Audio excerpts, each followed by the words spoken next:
கர்த்தருடைய பரிசுத்த நாமத்துக்கு ஸ்தோத்திரம். அடியாளையும் சாட்சியாக நிறுத்துற தேவனுக்கு கோடான கோடி நன்றி. நாங்கள் மாதந்தோறும் இந்த இடத்துல அநேக ஜெப குறிப்புகளோடு வருவோம். வரும்போது கர்த்தர் நிறைய அற்புதங்களை செய்திருக்கிறாரு. ஐயா கிட்ட நான் ஜெபம் பண்ணும் போதெல்லாம் என்னோட தேவைகள் நிறைய இருக்கும், என்னுடைய பிரச்சனைகள் நிறைய இருக்கும், சொல்லவே முடியாது. ஆனாலும் கர்த்தர் ஐயா கிட்ட ஜெபம் பண்ணும்போதெல்லாம் கர்த்தர் உன்னோடு கூட இருக்கிறார், உன் கூட இருந்து செய்கிற காரியம் பெரிதாக இருக்கும் அப்படி தான் சொல்லுவாங்க. அப்படி இருக்கும்போது என்கிட்ட யாரெல்லாம் ஜெப குறிப்பு சொல்கிறாங்களோ அவங்களுக்காக இந்த இடத்துல வந்து நான் ஜெப குறிப்பு எழுதுவேன். திருமணம் ஆகாதவங்க, குழந்தை இல்லாதவங்க, வேலை இல்லாதவங்களுக்காக. அது மாதிரி திருமணம் ஆகாதவங்களுக்கு ஒரு 2 பேருக்கு கர்த்தர் திருமணத்தை வாய்க்க செய்தார். அது மட்டும் இல்லை, ஒரு 5 வருடமாக ஒரு சகோதரி எங்கள் பசங்களுக்கு டியூஷன் எடுக்கிறாங்க. அவங்களுக்கு வந்து குழந்தை பாக்கியமே இல்லை. ரொம்ப எல்லா ஹாஸ்பிட்டலும் பார்த்துருக்காங்க. ஏன் அவங்களே ரொம்ப தோண்டு போயிருந்தாங்க. அவங்க அம்மா சொல்லும் போதெல்லாம் நாங்கள் எல்லா இடத்துலையும் பார்த்தோம், எங்கேயுமே இதுக்கு ரிசல்ட் சரியாகவே இல்லை, எங்களுக்கு ரொம்ப சோர்ந்து போயிட்டோம். ஆனால் ஒரு மாதம் நான் இங்கே வரும்போதும் அவங்களுக்காக இங்கே ஜெப குறிப்பு எழுதி வைப்பேன். ஜெப குறிப்பு எழுதி வைக்கிறத காட்டில இங்கே இருக்கிற ஒரு சாட்சிகளும் அவங்களுக்கு நான் ஷேர் பண்ணி சொல்லுவேன். ஒன்று அவங்களுக்கு போயிட்டு நான் சொல்லும்போது அவங்களுக்குள்ள ஒரு விசுவாசம் பெருகுச்சு. ஆனால் இந்த 5 வருடம் இல்லை யாராலுமே செய்ய முடியாத ஒரு காரியத்தை கர்த்தர் இந்த ஜெப குறிப்பு எழுதி வச்சுட்டு போனதுனால இப்போ அவங்க 5 மாத கர்ப்பிணியாக இருக்காங்க. கர்த்தர் இந்த சாட்சியை கொடுத்ததுக்கு தேவனுக்கு கோடி நன்றி. கர்த்தருடைய பரிசுத்த நாமத்துக்கு ஸ்தோத்திரம். என்னுடைய பெயர் சமாதானம். நான் மதுராந்தகத்திலேருந்து வரேன். நான் ஒரு ஆசிரியராக வேலை செய்கிறேன். நான் வந்து எங்கள் சகோதரியுடைய மகனுக்காக ஒரு செக்கு நான் கொடுத்துட்டேன். அதை வந்து நாங்கள் எல்லாத்தையும் செட்டில் பண்ணிட்டோம். ஆனாலும் இருந்தாலும் அந்த செக்கை வந்து 23 லட்சமாக அவரே ஃபில்லப் பண்ணி அதை போட்டுட்டாங்க. அதுக்கப்புறம் நான் வந்து எனக்கு 2021 2025 வரைக்கும் எனக்கு அந்த கோர்ட்டு கேஸு நடந்துகிட்ருக்கு. நான் ஸ்கூலில் 6 நாள் லீவ் போட்டுட்டு அதே மாதிரி அரை நாள் ஸ்கூலுக்கு வந்து இப்படி தான் என்னுடைய லைஃப் போயிட்டு இருந்துச்சு. ஒவ்வொரு முறையும் இங்கே வரும்போது நான் அந்த கோர்ட்டு கேஸுக்காக சொல்லி நான் எழுதி ஜெபம் பண்ணிட்டு போவேன். அப்போ வந்து பிப்ரவரி 17ஆம் தேதி திங்கட்கிழமை உங்களுக்கு ஜட்ஜ்மெண்ட்டுன்னு அப்படி சொல்லிட்டாங்க. அப்போ நான் பயந்துட்டு ப்ரேயர் செல்லுக்காக நான் ப்ரேயர் பண்ணேன் 8:30லேருந்து 9க்குள்ளே. அப்போ ஒரு ஐயா வந்து ப்ரேயர் பண்ணாங்க, நீங்கள் போங்க கடவுள் உங்களுக்கு ஜெயத்தை கொடுப்பாருன்னு சொன்னார். அதுக்கப்புறம் ஐயாவுடைய ஜெபம் 10 மணிக்கு நான் டெய்லி கேட்பேன். அப்போ வந்து உன் சிறையிருப்பை திருப்புவார் என்ற வசனத்தில் சங்கீதம் 126 1-3 வரைக்கும் அந்த மெசேஜ் எடுத்தாங்க. அப்போ நான் ஜெபம் பண்ணேன், சாமி பிரஜாதி எல்லாரும் அங்கே உட்காந்துருக்கணும், அந்த லாயரு ஜட்ஜுங்க எல்லாரும், நான் உண்மை நம்பி இருக்கிறேன், ஐயாவும் எனக்கு வாக்கு கொடுத்துருக்காரு. இன்னொன்று சொன்னார், தாரும் அப்படின்னு கேட்கறது வந்து ஜெபம், நீங்கள் அது தந்துட்டதுக்காக நன்றின்னு சொல்கிறது ஜெபத்தினுடைய விசுவாசம், ஜெபத்திற்கான பதில்னு சொன்னார். நான் அப்போவே 12 மணி நைட்டு எழுந்து ஐயா நீங்கள் எனக்கு விடுதலை கொடுத்ததுக்காக நன்றின்னு சத்தமிட்டு கட்டினேன். அடுத்த நாள் காலையில் போகும்போது ஒரு ஜட்ஜி அம்மா, சின்ன வயசு அவங்க, ஏசப்பா வந்து ஒரு பாவமான ஸ்திரியை கல்லெறியும் போது வந்து குனிஞ்சு எழுதிட்டு இருப்பாங்களையா, அது மாதிரி எழுதிட்டு உங்களுக்கு பொய்யான வழக்கு உங்களுக்கு தீர்ப்பளித்து விடுதலை அளிக்கணும் ஒரே நிமிஷத்தில் சொப்பனம் காண்கிறது போல என் வாழ்க்கையில் அந்த ஒரு நிகழ்ச்சி நடந்தது. உண்மையாக அங்கே இருக்கிற லாயர் எல்லாரும் அது செக்கு கேஸ் இது வரைக்கும் ஒரு நாளும் ஜெயிச்சதே கிடையாது. உங்களுக்கு ஜெயிச்சது பெரிய அதிசயம். என் தேவன் என்னோடு கூட இருக்கிறார்.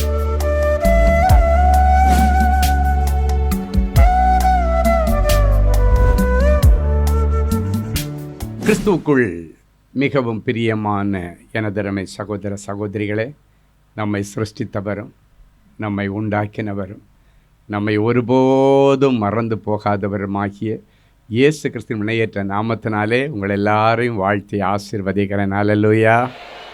எல்லோரும் சந்தோஷமாக இருக்கீங்களா? இப்பொழுது இந்த நாள் செய்திக்கு நேராக கடந்து செல்லுவோம்.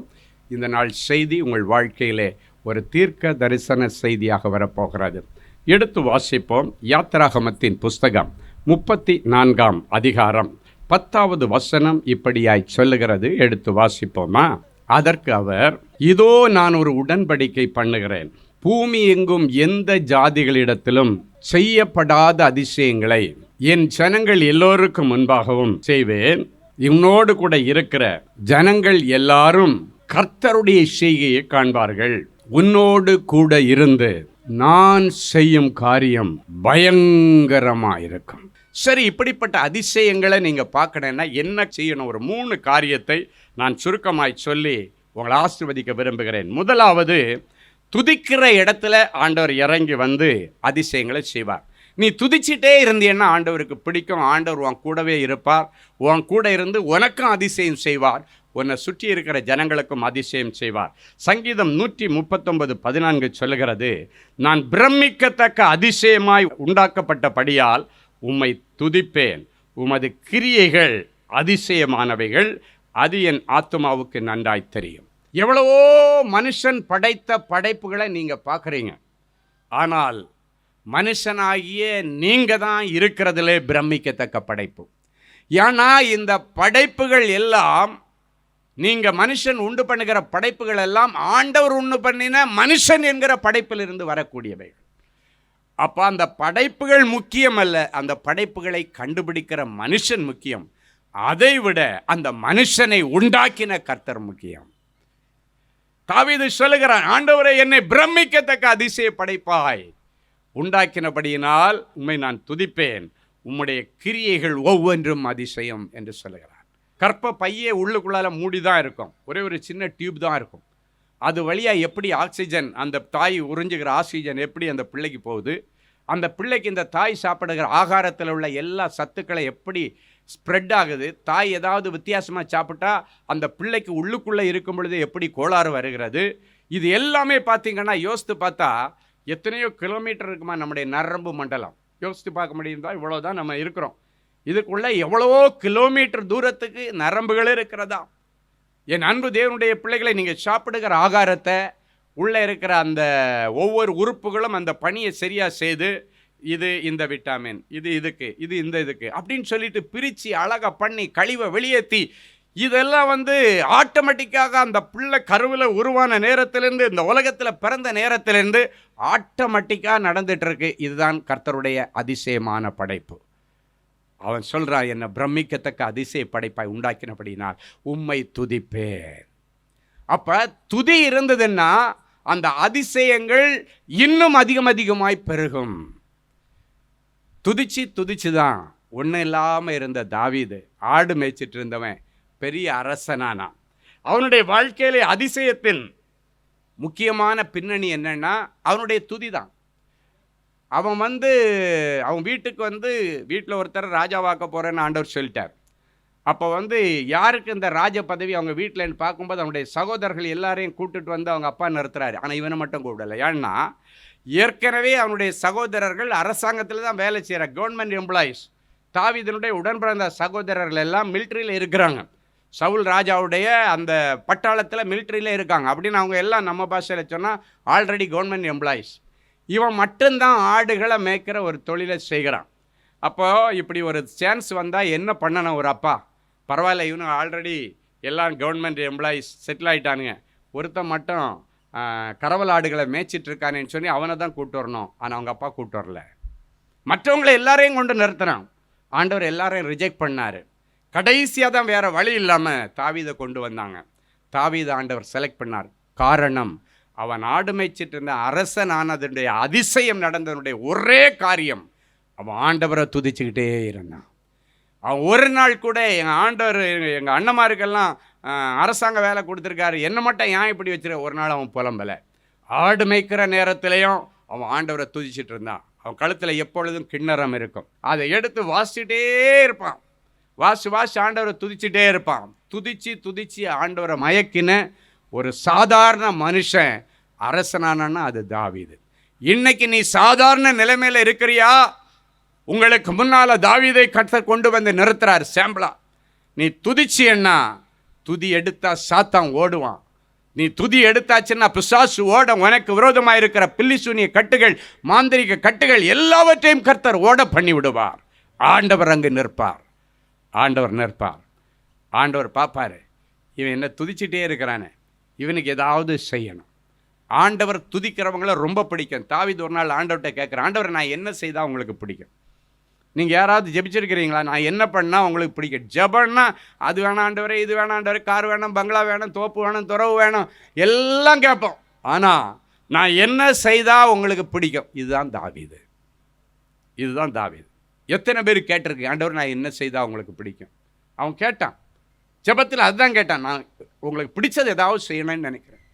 இன்னைக்கு பிள்ளைகள் பெற்றோருடைய பிறந்த நாளுக்கு, திருமண நாளுக்கு, அப்பா உங்களுக்கு என்ன வேணும், அம்மா உங்களுக்கு என்ன வேணும் கேட்குறாங்க. என்ன கொடுத்தா பிடிக்கும்? பெற்றோர்கள் கேட்குறாங்க, மக்களே உனக்கு இது 10வது வயசு, உனக்கு என்ன தந்தா பிடிக்கும்? உனக்கு என்ன கிஃப்ட் வேணும், என்ன கேம் வேணும், என்ன வீடியோ கேம் வேணும் சொல்லு, வாங்கி தரேன்னுவாங்க. ஆனால் ஆண்டவரிடத்தில் உங்களுக்கு என்ன பிடிக்கும்னு கேட்குறவங்க கிடையாது, பிள்ளைகளிடத்தில் கேட்பாங்க. ஆனால் அந்த பிள்ளைகளை தந்த ஆண்டவரிடத்தில் உங்களுக்கு என்ன பிடிக்கும்னு யாருமே கேட்கறதில்ல. ஆனால் தாவீது கேட்டான். அதான் அங்கே தான் தாவீது நிற்கிறான். ஆண்டவர் சொன்னார், துதித்தலே எனக்கு இன்பமும் ஏற்றதுமா இருக்கிறதுப்பா, என்ன துதிச்சுக்கிட்டே இரு. அப்போ ஆண்டவருக்கு பிடிச்சதை அவன் செய்தான். அவன் நினைச்சதை விட எதிர்பார்த்ததை விட மிகவும் அதிகமாக கர்த்தர் அதுக்கு செய்தார். இன்னைக்கு பப்ளிக்காக ஆண்டவர் சொல்கிறாரு, எனக்கு நீ கொடுக்கிற காணிக்கை எல்லாவற்றை காட்டிலும் எனக்கு ரொம்ப பிடிச்சது உன்னுடைய உதடுகளின் கனியாகிய ஸ்தோத்திர பலி. இன்னைக்கு பிறகு உங்கள் வாழ்க்கையில் ஆண்டவரை துதிச்சுக்கிட்டே இருக்கணும். துதிக்க துதிக்க துதிக்க பிசாசு ஓடுவான். துதி எடுக்கும் பொழுது ஆண்டவர் வருவார். நீ ஜெபிக்க ஆரம்பிக்கும் பொழுது ஆண்டவரை முன்ன நிறுத்திட்டு, ஆண்டவரை எனக்கு அது வேணாம் இது வேணாம்னு ஆண்டவரை அரிச்சுக்கிட்டே இருப்ப. ஆனால் நீ துதிக்க ஆரம்பிக்கும் போது நீ சுத்தமாட்ட, ஆண்டவர் என்ன சுற்றி சுற்றி வருவார். நல்லா கவனிங்க. நீங்கள் ஜெபிச்சு உங்கள் விண்ணப்பங்களை சொல்லும் பொழுது ஆண்டவரை நிறுத்திட்டு நீ வெளியே நின்று ஆண்டவரை சுற்றி சுற்றி வருவ. ஆண்டவரே சுற்றி சுற்றி வர, எனக்கு அது வேணாம் ஆண்டவர் இது வேணாம் ஆண்டவர் அது என்ன இதுன்னு அப்படின்னு வருவோம். ஆனால் நீ துதிக்க ஆரம்பிக்கும் பொழுது நீ நிற்ப, ஆண்டவர் என்ன சுற்றி சுற்றி வருவார்.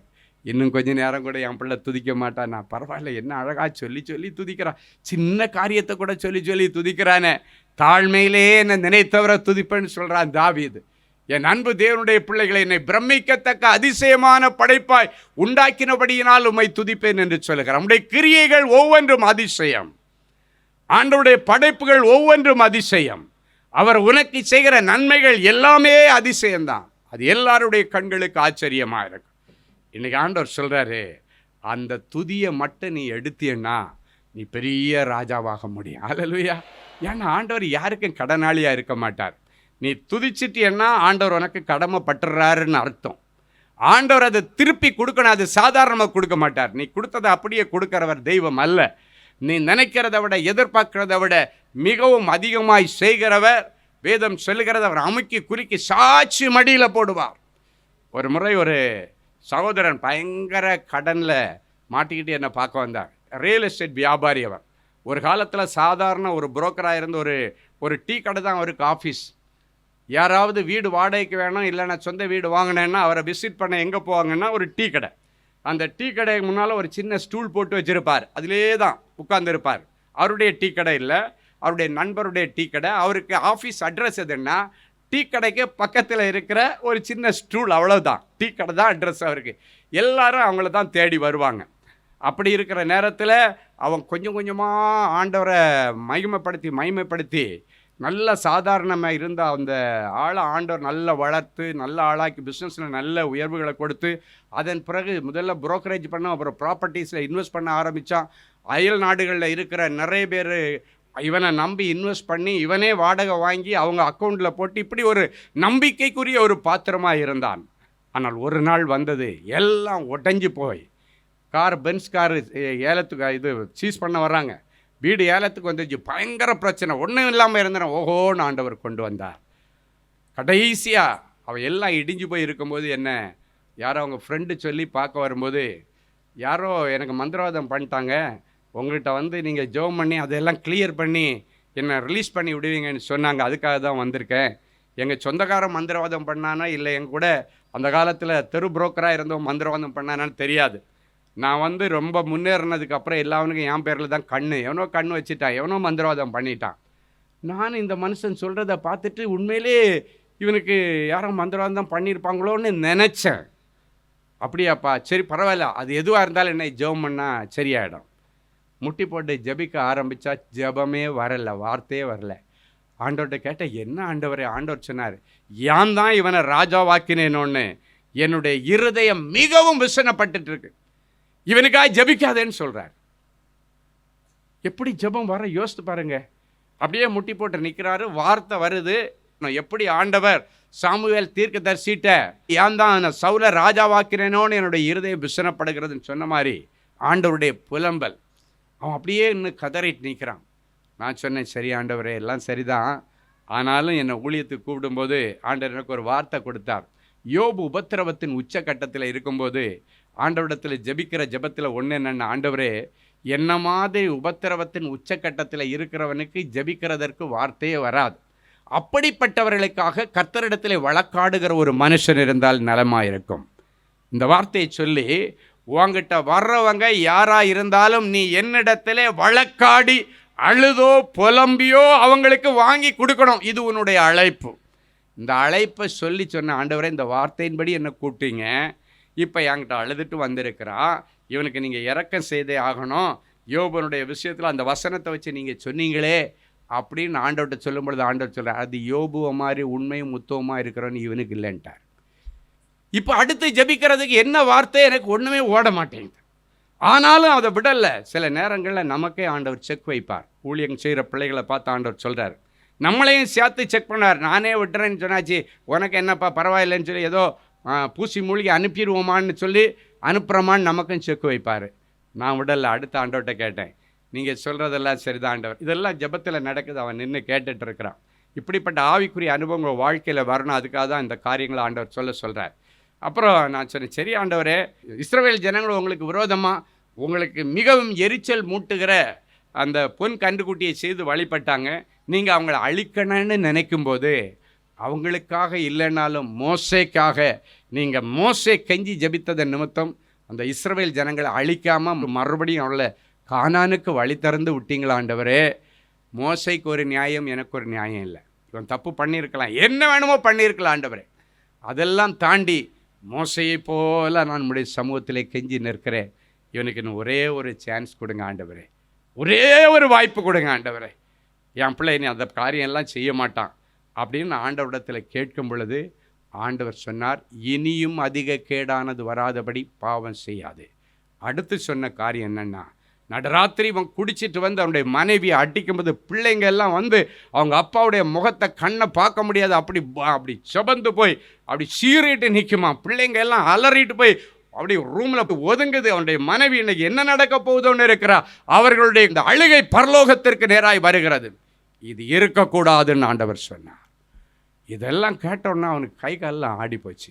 சரி ஆண்டவரே, எல்லாம் சொல்லி முடித்து ஜெபம் பண்ணி, எப்பா ஜெபத்தில் வந்ததெல்லாம் கேட்ட, உனக்கு தெரியும் எனக்கு தெரியாது, உன் வாழ்க்கையில் நடந்து தான் சொன்னார். அவன் முதல்ல செய்தது என்ன தெரியுமா?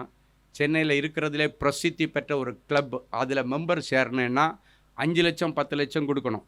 அவன் சொல்கிறான், நான் ஒன்றும் இல்லாத நேரத்தில் ஆண்டவர் என் கூட இருந்தார்.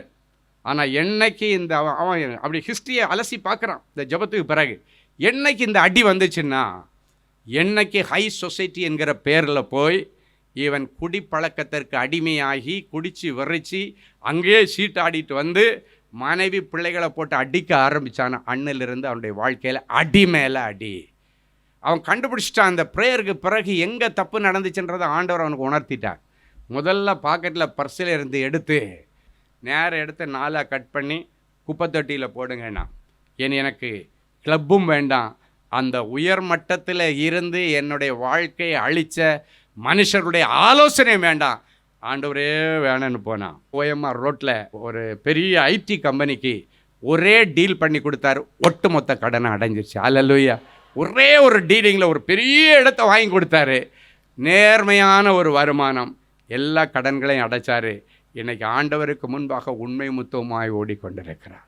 என் அன்பு தேவனுடைய பிள்ளைகளை, ஊழியக்காரங்களுக்கு சொல்கிறேன், சில நேரங்களில் அவங்க வர்றாங்க, அவங்களுடைய ஆலோசனை, அவங்களுக்கு ப்ரேயர் வரலை, பூசி மொழி அனுப்பிடாதீங்க.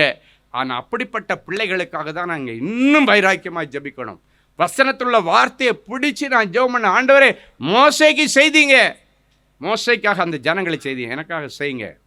சில நேரங்களில் நிறைய போராட்டத்தில் வர்றவங்களுக்கு ஆண்டவர் சில ஆசீர்வாதங்களை ரொம்ப தடைப்பட்டிருக்கும் போது நான் கேட்பேன், ஆண்டவரே அவங்ககிட்ட ஏதாவது கோபம் இருந்தால் ஓகே, அவங்களுக்காக இல்லைன்னா எனக்காக செய்யுங்க. இப்படியெல்லாம் ஜெபம் பண்ணி நிறைய அற்புதங்கள் நடந்திருக்கிறத நான் கண்ணார கண்டு, அதான் எனக்கு ஆண்டவருக்கு ஊழியத்தை நான் ரொம்ப ஆசைப்பட்டு செய்வேன், ரொம்ப விரும்பி செய்வேன், லவ் பண்ணி செய்வேன். எனக்கு ஊழியன்னா ரொம்ப லவ், ஊழியம் ஆண்டவர்னா ரொம்ப லவ். ஏன் தெரியுமா? ஆண்டவர் என்னை கனம் பண்ணுறாரு. நான் ஆண்டவர்கிட்ட கெஞ்சினா, சரி ஆண்டவரை பாவம் உழைச்சிட்டு போட்டு விடுங்க ஆண்டவரே, எனக்கே இவங்களை பார்த்தா பரிதாபமாக இருக்கு ஆண்டவரே, என்னை விட எவ்வளோ மனதிற்கும் உள்ள ஆண்டவர், உங்களுக்கு என் ஆண்டவரே இந்த பிள்ளைங்க மேலே இன்னும் மனசு இறங்கலை, பாவம் விட்டுருங்க ஆண்டவரே.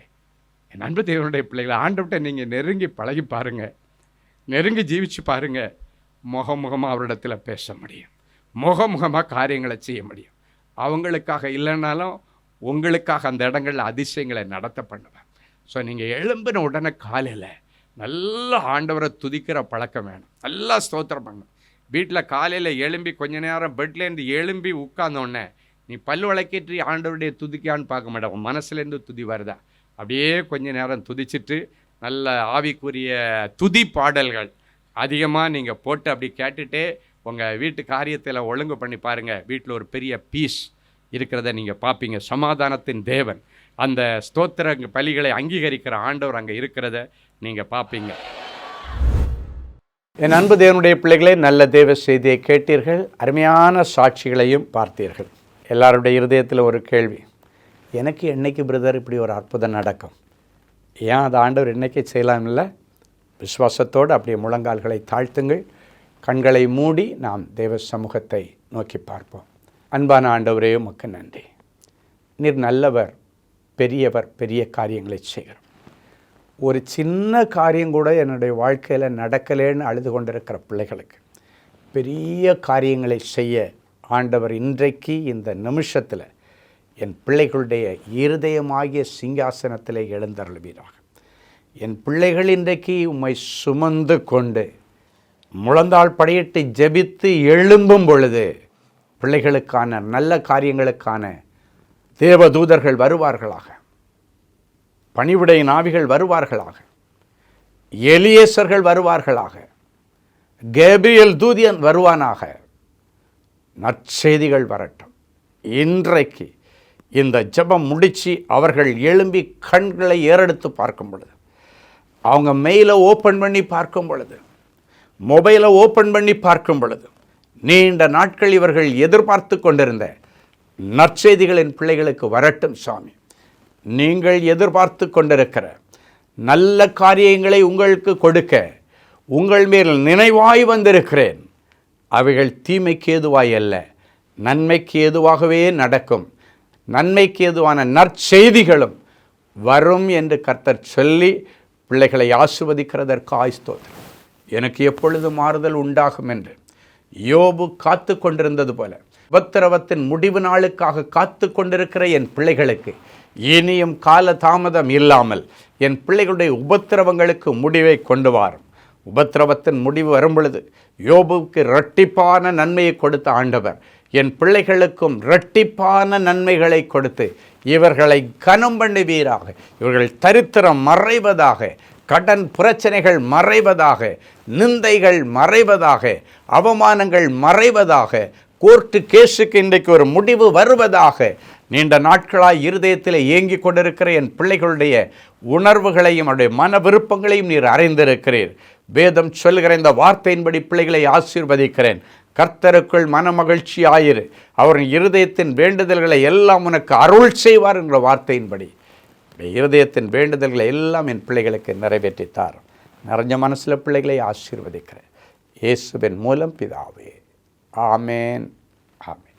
Genesis Creations Media Academy-யில் 3 மாதங்களில் தொழிற்கல்வி சான்றிதழோடு video editing, videography, photography, drone piloting, studio recording, Photoshop, live streaming, live video mixing and live sound mixing ஆகிய தொழிற்கல்விகள் பயிற்றுவிக்கப்படுகிறது. புது தொழில் நுணுக்கங்களுடன் குறைவான கட்டணத்தில் நிறைவான தொழிற்கல்வி பெற்றுக்கொள்ள உங்கள் எதிர்கால கனவை நினைவாக்க எங்களது ஜெனசிஸ் கிரியேஷன்ஸை இன்றே தொடர்பு கொள்ளுங்கள். மேலும் விவரங்களுக்கு 7824850999 என்ற எண்ணை தொடர்பு கொள்ளுங்கள். கிறிஸ்துவுக்குள் அன்பானவர்களே, ஆண்டவராகிய இயேசு கிறிஸ்துவின் இனிய நாமத்தில் அன்பின் வாழ்த்துக்கள்.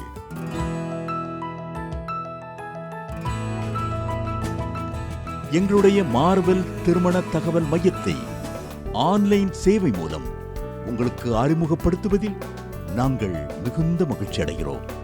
எங்களது மார்வெல் திருமண மையம் கிறிஸ்தவ குடும்பத்தில் திருமணத்திற்கு ஆயத்தமாயிருப்பவர்கள் தங்களுக்கு ஏற்ற வாழ்க்கை துணையை தேர்ந்தெடுக்க சிறந்த திருமண சேவை மையமாக இருக்கிறது. மேலும் மார்வெல் திருமண தகவல் மையத்தில் நீங்கள் பதிவு செய்வதற்கு எங்களது இணையதள முகவரி www.marvelmatrimony.com மற்றும் அலைபேசி எண் 7824855999 என்ற எண்ணிற்கு தொடர்பு கொள்ளலாம். சென்னை, நாகர்கோவில், மற்றும் மும்பை நகரில் உள்ளவர்கள் பதிவு செய்ய விரும்பினால் கீழ்க்கண்ட விலாசங்களில் உள்ள எங்களது அலுவலகங்களோடு தொடர்பு கொள்ளலாம். Email info@marvelmatrimony.com. ஆண்டவர் தாமே உங்களை அளவில்லாமல் ஆசீர்வதிப்பாராக. அன்பு தேவனுடைய பிள்ளைகளே, இந்நிகழ்ச்சியின் மூலம் நீங்கள் பெற்றுக்கொண்ட ஆசீர்வாதங்களை உங்கள் ஜெப விண்ணப்பங்களையும் அனுப்ப வேண்டிய முகவரி தேவனின் அன்பு ஊழியங்கள், எண் 340B பார் 1A 3B1 Vinayak avenue, OMR road, Okkiyam, Thoraipakkam, Chennai 600097. இது இந்தியன் ஆயில் பெட்ரோல் பங்க் எதிரில் அமைந்துள்ளது மற்றும் காக்னிசன்ட் டெக்னாலஜி சொல்யூஷன்ஸ் அருகிலும் அமைந்துள்ளது. மின்னஞ்சல் prayer@godsloveministries.co.in. எங்களது இணையதளம் www.godsloveministries.co.in. மேலும் 24 மணி நேர ஜெப உதவிக்கு 04454479999 மற்றும் 9941950999 என்ற எண்களுக்கு தொடர்பு கொள்ளுங்கள். கர்த்தர் தாமே உங்களை ஆசீர்வதிப்பாராக.